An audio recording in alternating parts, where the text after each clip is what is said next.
dan itu berdampak pada kinerja mereka, ya. Jadi selalu ada alasan pemaaf lah di periode ini pandemi COVID-19 untuk produktivitas legislasi yang sejauh ini saya kira masih sedikit, ya. Untuk tahun 2023, kalau tadi sudah disebutkan oleh Pak Firman ada 32 RUU, itu saya katakan cukup realistis, ya, dengan waktu kerja DPR di tahun 2023 yang hampir pasti akan banyak tersedot oleh urusan politik, ya. Pencalonan legislatif itu akan sudah mulai heboh di bulan Mei 2023, ya. Itu artinya Mei Juni itu sudah mulai sibuk karena sudah punya nomor urut. Sejumlah anggota DPR yang mau maju kembali itu sudah pasti akan sibuk berkampanye. Jadi hampir pasti ruang-ruang sidang akan lebih banyak sepi, ya. Tapi saya kira kesibukan karena urusan politik tidak selalu membuat produktivitas itu jadi rendah atau jadi buruk, ya. Seperti kita tahu, semakin ditekan secara politik, DPR itu bisa semakin lincah bekerja, ya. Lihat saja Omnibus Law Cipta Kerja itu bisa dengan cepat diselesaikan, ya. Kemudian IKN, itu semua RUU yang dituding selama ini punya kepentingan lah, ya, kepentingan politik, kepentingan pemerintah. Dan untuk RUU yang itu DPR bisa ngegas, Cipta Kerja 10 bulan dengan ratusan pasal, ya, dengan perdebatan yang hampir tiap hari misi media massa. IKN juga begitu, dalam 3 bulan, ya, bisa diselesaikan. Jadi luar biasa. Jadi semakin ditekan secara politik, mereka bisa saja lebih ngegas itu bekerja. Dan apalagi kalau kepentingan politik itu jadi satu-satunya alasan untuk menyelesaikan sebuah RUU, maka di tahun politik ini potensi untuk menyelesaikan RUU seperti itu menjadi sangat terbuka, gitu, ya. Tinggal mana yang mau digulingkan dengan apa saja, ya.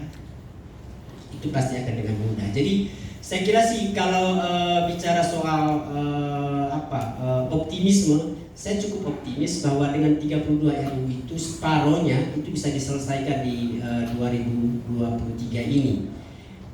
Itu karena kita tahu sendiri ada 10 RUU, ya, yang saat ini sudah dalam tahap pembicaraan tingkat 1, ya. Kalau di bulan Februari saja sudah 10 RUU dalam tahap pembahasan, dan prosesnya tidak akan memakan waktu lama dalam pembicaraan di alat kelengkapan. Maka si 10 ini maksimal mungkin sampai bulan Juni Juli itu sudah bisa disahkan, ya, minimal separuh dari 10 itulah. Jadi 5 sudah bisa dipegang itu sampai bulan Juni misalnya, ya. Dan ada sejumlah RUU yang sudah di tahapan harmonisasi di Balek, ya, sudah penetapan usul.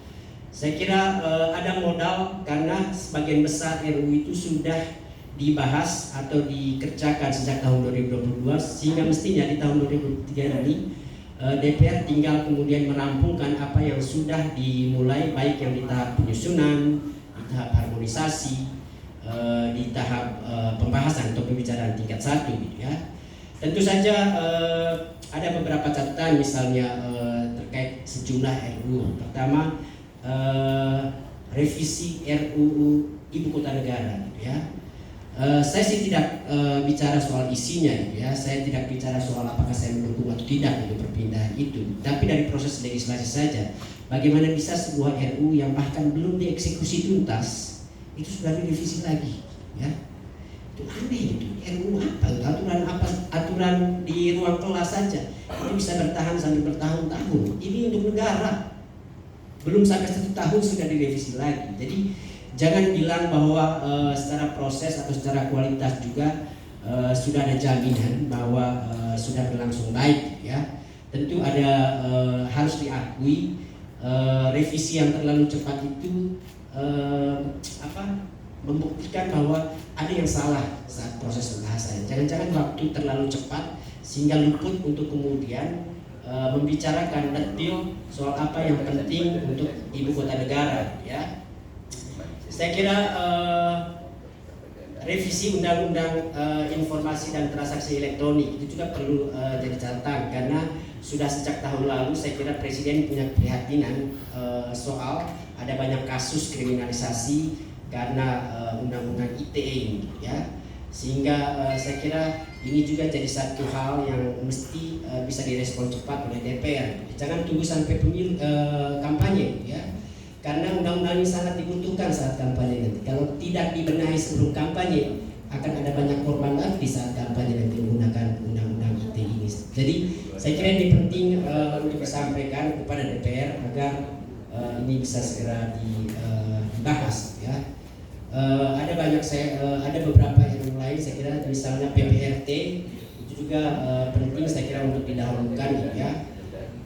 Ini sebagai bentuk komitmen DPR sebagai wakil rakyat untuk kemudian peduli pada nasib rakyat kecil, ya, dengan membahas RUU PPRT, ya.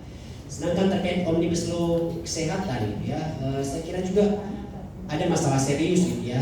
Walaupun Balai sedang membahas sekarang undang-undang pendidikan kedokteran, tapi pada saat yang sama juga ada undang-undang khusus terkait dengan pendidikan kesehatan, ya. Ada undang-undang kesehatan, ada pendidikan kedokteran, ya. Dua undang-undang yang bicara tentang hal yang sama, padahal kesehatan bicara omnibus law, gitu, ya, dibahas secara omnibus, ya. Jadi kenapa sih dengan omnibus law ini nggak diangkut aja itu undang-undang yang satu bidang, gitu, ya, untuk kemudian masuk dalam satu undang-undang saja? Bukannya kita menyetujui omnibus law itu untuk memastikan kita nggak disibukkan dengan begitu banyak RUU, dengan begitu banyak undang-undang, ya, padahal bisa digabung mestinya. Saya kira itu beberapa catatan terkait dengan RUU yang saya kira penting untuk didahulukan oleh DPR di tahun 2023 ini karena sudah masuk dalam daftar prolegnas prioritas. Bang Lusius sedikit